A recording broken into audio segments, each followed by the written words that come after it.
जस हाम्रो सिनेमालाई हाम्रो परिवारबाट बनेको सिनेमालाई तपाईँले सधैँ यसरी नै साथ दिनुभएको छ, त्यसको लागि सबैजनालाई धेरै धेरै धन्यवाद।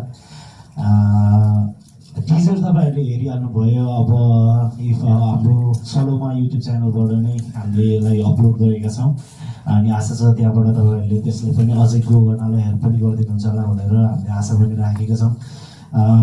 एउटा राम्रो सिनेमा चाहिँ बनेको छ। मैले आफूले त हेरिसकेँ सिनेमा।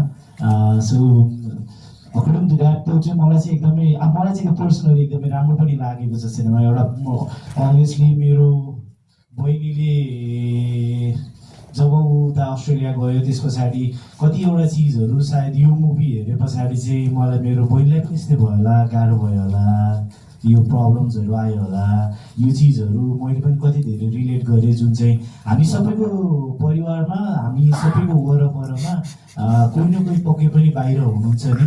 अनि उहाँहरूको सायद दुःखहरू हामीले यहाँ बसेर अलिकति भिन्न तरिकामा बुझ्ने गरेका छौँ र त्यसको यथार्थ के हो, त्यहाँनिर कस्तो छ भन्ने चिज चाहिँ पिआर मुभीले सिनेमामा देखाउन खोजेको छ। एउटा सान्दर्भिक सिनेमा, एउटा रियालिटीको स्टोरी, अनि जुन चाहिँ देखिँदैन सबैको सायद चित्रमा हेर्दाखेरि, कुनै पनि सामाजिक सञ्जालमा हेर्दाखेरि हामीले ठुलो घरहरू देख्छौँ होला, सफा गाडी, सफा बाटो देख्छौँ होला, तर त्यो भित्रको एउटा दुःखहरू कहिले पनि न कसैले उहाँबाट देखाउनुहुन्छ न हामीले त्यो भयो होला भनेर सोध्छौँ। यो बिचको अन्तरलाई चाहिँ प्रेजेन्ट पिआरले गर्न खोजेको छ।